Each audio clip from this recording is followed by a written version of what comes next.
Class শেষে তুর্য বের হওয়ার সময় কণ্ঠকে উদ্দেশ্য করে বলে, হ্যাঁ ইউ, তুমি এবং তোমার সো কল ফ্রেন্ডগুলোকে নিয়ে আমার কেবিনে এসো। হনহনিয়ে বেরিয়ে গেল তুর্য। চোখ মুখ শক্ত করে নেয় কণ্ঠ।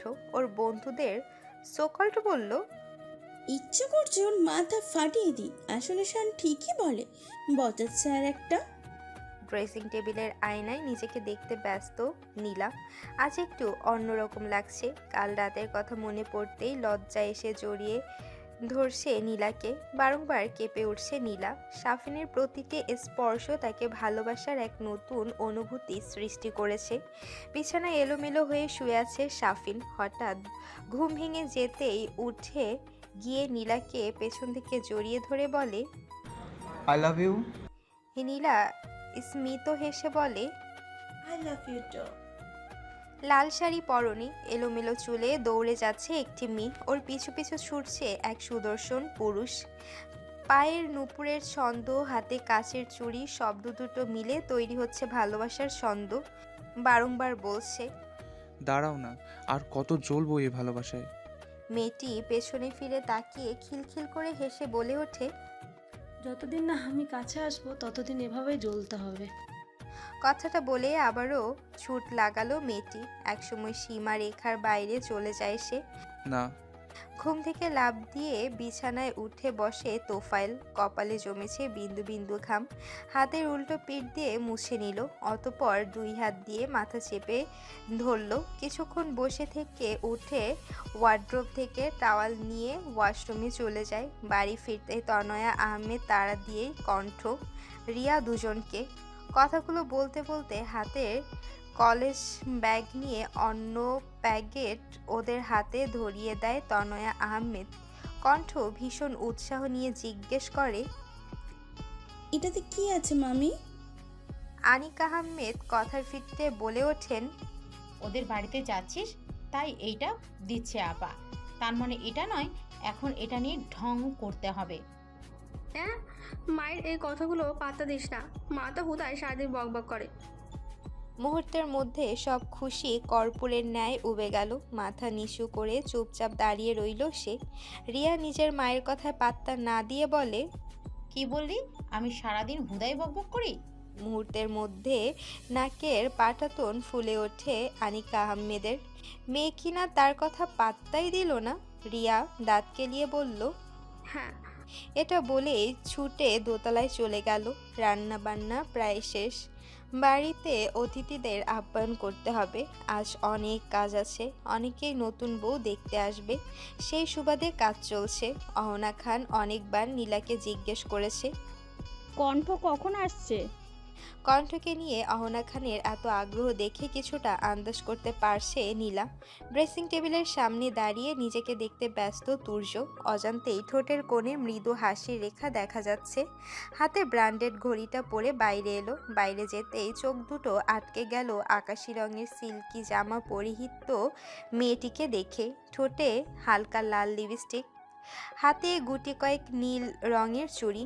অপরূপ সৌন্দর্য ছড়িয়ে দিচ্ছে সে। চল শক্ত করে নিল তুর্য। চোখাচোখি হতেই চোখ সরিয়ে নেয় কণ্ঠ। কিন্তু বার কয়েক আর চোখে পর্যবেক্ষণ করছে স্যারকে। শুধু সুদর্শন বলে ভুল হবে। সুদর্শন সুপুরুষ। ধূসর রঙের শার্ট পরেছে। কেউ কি করে এতটা সুন্দর হয়? হয়তো স্যারকে না দেখলে বুঝতেই পারতাম না। নানা কথা ভাবছে কণ্ঠ। তার মধ্যে অহনা খান এসে কণ্ঠের হাত ধরে বলল, তুমি এসেছো? কণ্ঠকে দেখে কুশল বিনিময় করল অহনা খান। সাহা খান দূরে দাঁড়িয়ে সবটা দেখছেন। অনুষ্ঠান শেষ পর্যায়ে বাড়ি যাওয়ার জন্য বায়না করছিল কণ্ঠরা। কিন্তু তার মধ্যে অহনা খান সাফ সাফ না করে দিলেন আজ ওদের যেতে হবে না। অবশেষে জোরপূর্বকভাবে থাকতে হলো কণ্ঠ ও রিয়াকে। কিছুদিন পরেই নীলা সাফিনের সাথে লন্ডনে চলে যাবে। এই কয়েকদিন ওদের বোনের সাথে সময় কাটাতে পারবে। বেশ রাত পর্যন্ত তিন বোন গল্প করেছে। কথার পিঠে বারবার ভুলবশত কণ্ঠ নীলার কাছে তুর্যের কথা জিজ্ঞেস করেছে। নীলা হেসে বলেছে তুর্য হয়তো গম্ভীর, কিন্তু এই 2 দিনে বুঝেছে তুর্যের মন অনেক ভালো। তুর্যের সম্পর্কে এত সুন্দর কথা শুনে অজান্তেই ভেতরটা শান্তি লাগছে কণ্ঠের। প্রতি রাতেই ছাদে যায় কণ্ঠ। কণ্ঠ। আজও তার ব্যতিক্রম হয়নি। ছাদে যেতেই অন্য আরেকজনের উপস্থিতি টের পেল। তুর্য কালো রঙের ট্রাউজার এবং একটা কালো টি শার্ট পরে দাঁড়িয়ে আছে। কণ্ঠ কি যেন একটা ভেবে দৌড়ে আবার নিজের ঘরে গিয়ে তুর্যের দেওয়া একটা ব্যাগ ওগুলো নিয়ে আসে। স্যার, চিরচেনা কণ্ঠ শুনে নৈশব্দে হাসে তুর্য। হয়তো সে জানতো কণ্ঠ এখন আসবে। মুখে খানিকটা গাম্ভীর্য টেনে নিয়ে পেছন ফিরে তাকালো। শুকনো ঢোক গিলে নেয় কণ্ঠ, অতঃপর কাপা গলায় বলল, স্যার, এই প্যাকেটগুলো সেদিন বাড়িতে ভুলে রেখে গিয়েছেন। হাত বাড়িয়ে দেয় তুর্য। প্যাকেটগুলো দেয় কণ্ঠ। চোখ দুটো তার হাতের দিকে, আর ওইদিকে আরও এক জোড়া চোখ কণ্ঠের চোখের দিকে সীমাবদ্ধ। রুমে চলে গেল কণ্ঠ। প্যাকেটগুলোর দিকে তাকিয়ে আবারও নৈশব্দে হাসলো তুর্য। 2 দিন হলো সাফিন আর নীলা লন্ডনে চলে গেছে। যাবার আগে অনেক কেঁদেছে। নীলা কবে আসবে ঠিক নেই। সবাইকে ছেড়ে চলে যাওয়ার কথা কল্পনাও করতে পারেনি সে। কিন্তু মানুষ যা কল্পনা করে না, ঠিক তাই বাস্তবে রূপ নিয়ে আসে। প্রায় 1 সপ্তাহ পরে কলেজের গণ্ডিতে পা রাখে কণ্ঠ। মাঝের দিকে কিছুটা অসুস্থ হওয়ার দরুন আসতে অক্ষম ছিল।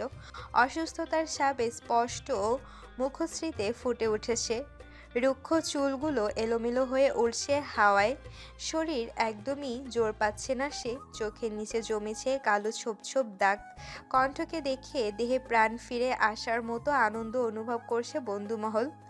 ছোঁয়া গিয়ে দৌড়ে জড়িয়ে ধরল কণ্ঠকে। সবার মুখে তৃপ্তির হাসি। ছে কণ্ঠ, তোর এ অবস্থা কেন?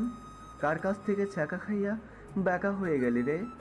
আরিফের কথা শুনে হু হু করে হেসে উঠল সবাই। কণ্ঠ তারিফের কথার পিঠে বলে ওঠে, তোর কি মাথার তার গেছে? কি বলিস এসব? তাহিয়ার আইডিয়া বেশ ভালো লাগে কণ্ঠের। অতঃপর সবাই গেম শুরু করে। রিয়া প্রথমে শানকে বলে, আগে তুই বল, ট্রুথ না ডেয়ার? শান বেশ পুরুষত্ব দেখিয়ে বলে, অলওয়েজ ডেয়ার কো কি কবি ক। রিয়া, কণ্ঠ, সোহা, তাহিয়া নিজেদের মধ্যে আলোচনা করে হেসে কুটি কুটি অবস্থা। অতঃপর রিয়া বলে ওঠে, ওই দেখ ডাস্টবিন, ওইটা নিয়ে এখন মাঠের সব ময়লা তুলে ফেল। মুহূর্তে মুখ চুপসে গেল শানের। অসহায় দৃষ্টিতে তাকায় সবার দিকে। অবশ্য কেউ তেমন একটা পাত্তা দেয় না। কিছু না পেয়ে একে একে সব ময়লা ডাস্টবিনে তুলে নেয় শান। ঘেমে একাকার অবস্থা ওর। সবাই ওকে দেখে হাসছে। এবার কণ্ঠের পালা। ছোঁয়া কণ্ঠকে ডেয়ার দেয়। তুই বরং একটা চিঠি লেখ। হঠাৎ চিঠির কথা শুনে ভ্রু কুঁচকে নেয় কণ্ঠ। এত সহজ কাজ দিল কণ্ঠকে ভেবে সবাই সোহার দিকে তাকিয়ে আছে। সোহা সবাইকে কাছে ডেকে কি যেন কানে কানে বলল। শোনার বৃথা চেষ্টা করলো কণ্ঠ। সবাই ওকে চেপে ধরল চিঠি লেখার জন্য। অবশেষে নতুন করে একটা চিঠি লেখে কণ্ঠ।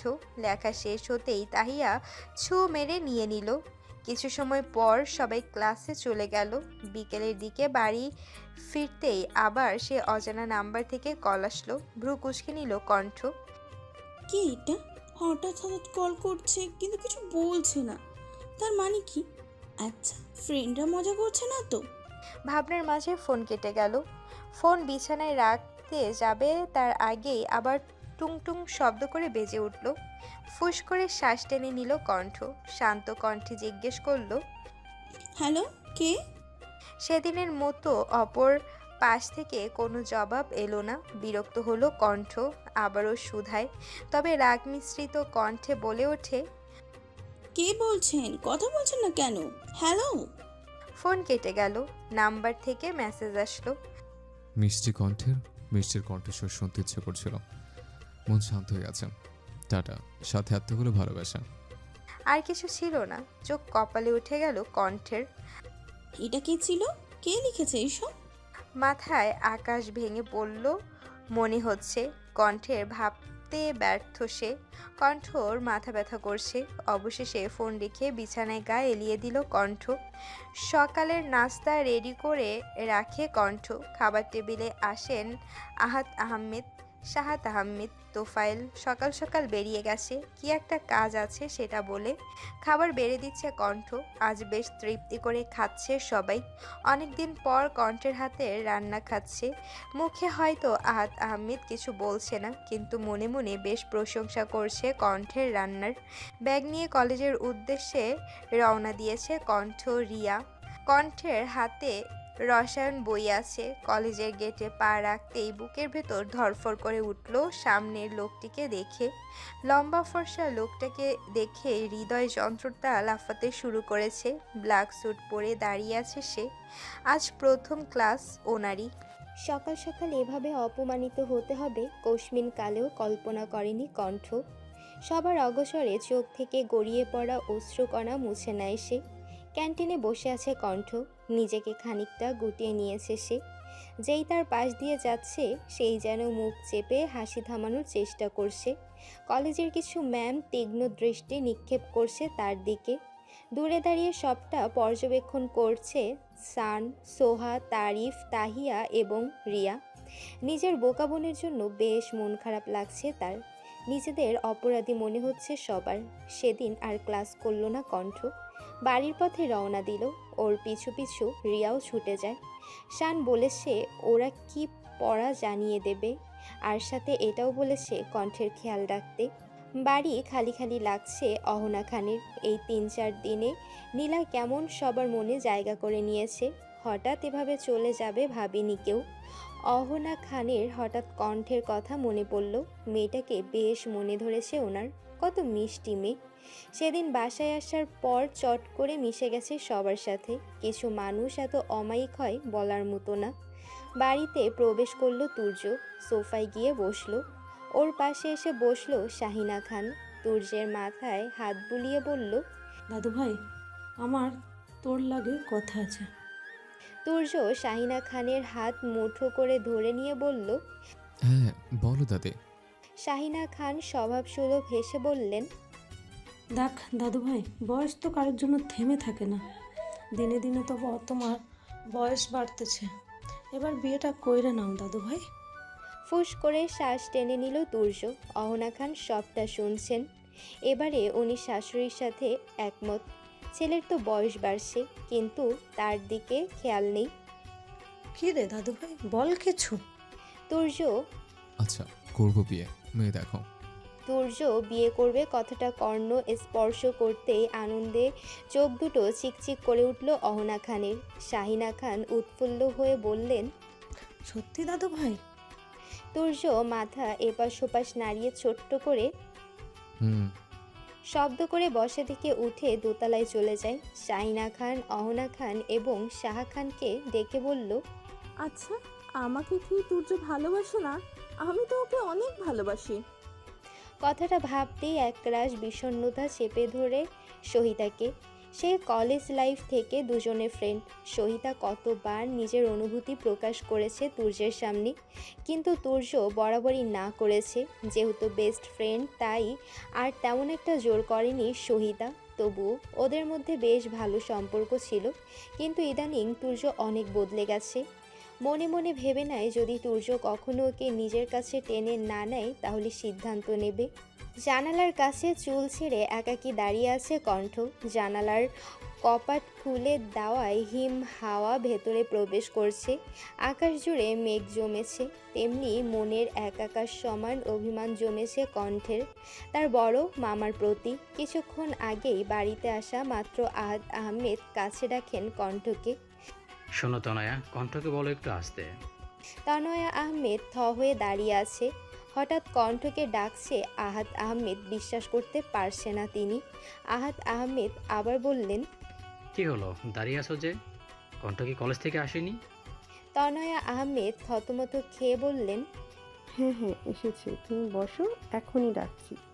তনয়া আহমেদ নিজে গিয়ে কণ্ঠকে ডেকে নিয়ে এসেছে ড্রয়িং রুমে। কণ্ঠ গুটিসুটি হয়ে দাঁড়িয়েছে। এটার কারণও আছে। যখনই আহাদ আহমেদ কণ্ঠের সাথে কথা বলে তখন হয়তো বকা দেয়, আর নয়তো চোখ রাঙিয়ে দেয়। সেই ভয়েই আজ কণ্ঠ চোখ ফেলে রেখেছে মেঝেতে। আহাদ আহমেদ কণ্ঠকে সোফায় বসতে বলল। চুপচাপ বাধ্য মেয়ের মতো সোফায় বসে পড়ল। শুধু সে একা নয়, ওর পাশের সোফায় বসেছে আদ আহমেদ। মুখ জুড়ে তার আনন্দের মাখামাখি। আদ আহমেদ শান্ত কণ্ঠে বললেন, তোমাকে তো কখনো কিছু দেইনি বা তোমার ব্যাপারে তেমন একটা মাথায় ঘামায় না। মাথা নিচু করে সবটা শুনছে কণ্ঠ। আদ আহমেদ ফের বলল,